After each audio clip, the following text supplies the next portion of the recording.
विरूपाक्ष मंदिर कर्नाटक राज्य के हम्पी में तुंगभद्रा नदी के किनारे पर स्थित एक पवित्र स्थान और ऐतिहासिक स्थल है। 7वीं शताब्दी के दौरान निर्मित किए गए इस मंदिर के इतिहास और सुंदर वास्तुकला के कारण इसे यूनेस्को की विश्व धरोहर स्थल में शामिल किया गया। मंदिर की दीवारों पर 7वीं शताब्दी की समृद्ध शिलालेख भी मौजूद है, जो इसकी समृद्ध विरासत के प्रमाण को प्रस्तुत करते हैं। यह प्राचीन मंदिर भगवान शिव के रूपों में से एक विरूपाक्ष को समर्पित है, जिसे प्रसन्न विरूपाक्ष मंदिर के नाम से भी जाना जाता है।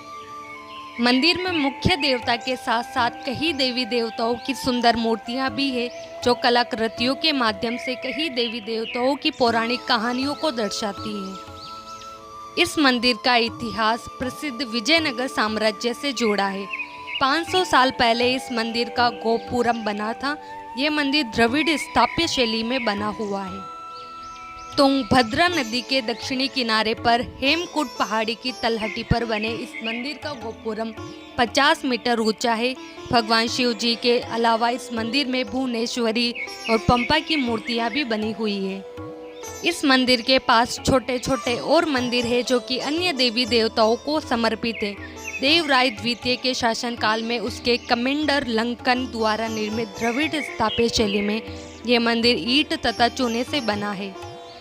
इसे यूनेस्को की घोषित राष्ट्रीय धरोहर में शामिल है। माना जाता है हम्पी ही रामायण काल का किष्किंधा है। यहाँ भगवान शिव के विरूपाक्ष रूप की पूजा की जाती है।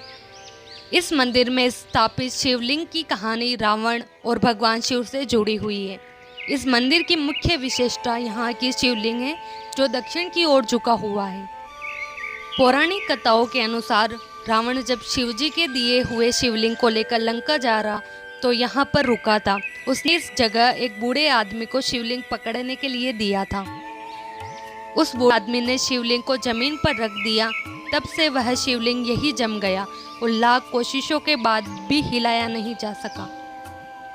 मंदिर की दीवारों पर उस प्रसंग के चित्र बने हुए हैं, जिसमें रावण शिव से पुनः शिवलिंग को उठाने की प्रार्थना कर रहे हैं और भगवान शिव इनकार कर देते हैं। यहाँ अर्ध सिंह और अर्ध मनुष्य की देह धारण किए नरसिंह की 6.7 मीटर ऊंची मूर्ति है। किंवदंतियां हैं कि भगवान विष्णु ने इस जगह को अपने रहने के लिए कुछ अधिक ही बड़ा समझा और क्षीरसागर वापस लौट गए। मंदिर का रहस्य। विरूपाक्ष नामक इस मंदिर का रहस्य यह है कि मौजूद खंभों में से संगीत की ध्वनि सुनाई देती है, इसलिए इसे म्यूजिकल पिलर भी कहा जाता है।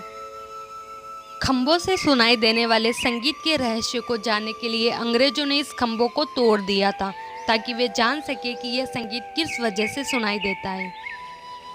परंतु खंभों को तोड़ने के बाद वह खोखले निकले, जिसे देखकर अंग्रेज आश्चर्यचकित रह गए। इस तरह खंभों में से निकलने वाले संगीत का रहस्य आज तक पता नहीं लग पाया है। पहले के ग्रंथ के साक्ष्य इस बात की गवाही देते हैं कि विरूपाक्ष का रूप, जिसे पंपापति भी कहा जाता है, इस स्थल के प्रमुख देवता थे और हम्पी में विरूपाक्ष मंदिर एक तीर्थ स्थान और क्षेत्र का सबसे महत्वपूर्ण मंदिर था। हालांकि विरूपाक्ष मूल रूप से हम्पी के मुख्य देवता नहीं थे। पूरे दक्षिणी भारत में स्थल गैर आर्यन स्थानीय देवी देवताओं से जुड़े हुए हैं। इसमें से कहीं समय के साथ हिंदू देवताओं के एक महान देवता आमतौर पर भगवान शिव से विवाह के कारण संस्कृत हो गए। हम्पी की मूल संरक्षक देवी वास्तव में पंपा थी। हम्पी नाम पंपा से लिया गया है, जिन्हें हम्पा देवी के रूप में जाना जाता है और इन्हें भगवान ब्रह्मा की मन से जन्मी बेटी कहा जाता है। किंवदंतियों के अनुसार देवी ने विरूपाक्ष से विवाह करने की चाहत में कठोर तपस्या की। बाद में उनका पुनर्जन्म दक्ष की पुत्री दाक्षायणी के रूप में हुआ।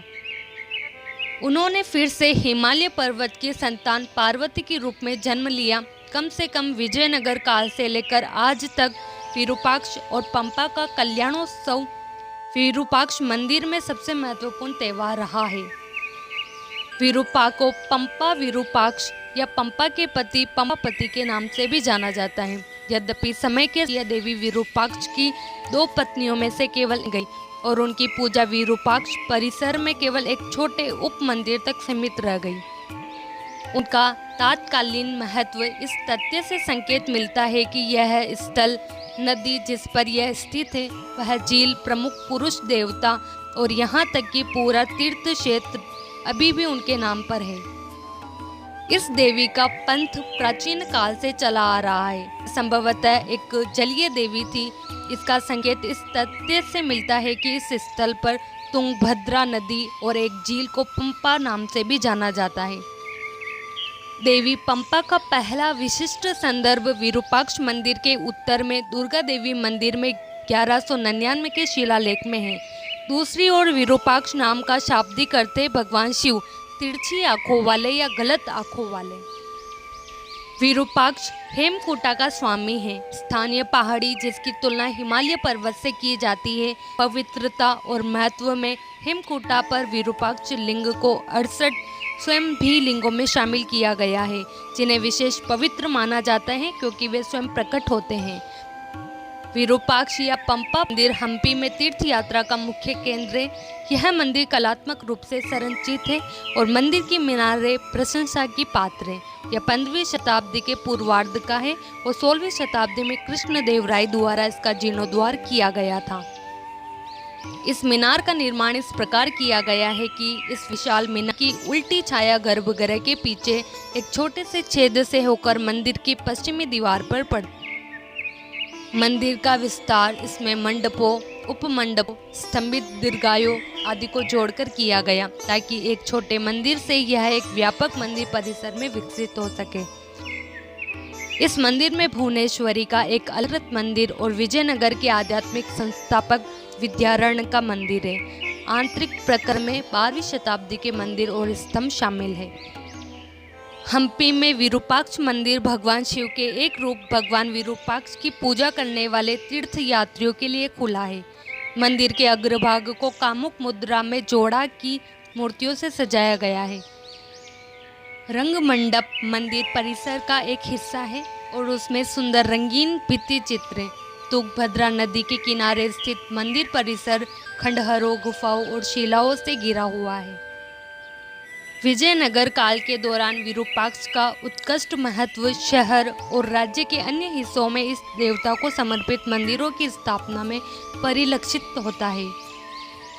राजधानी में इनमें से सबसे पहला मंदिर प्रसन्नता विरूपाक्ष को समर्पित था, जिसे भूमिगत मंदिर के नाम से भी जाना जाता है। विरूपाक्ष का एक और मंदिर 1398 ईस्वी में हेमकूटा पहाड़ी पर 2 ब्राह्मण भाइयों द्वारा बनाया गया था।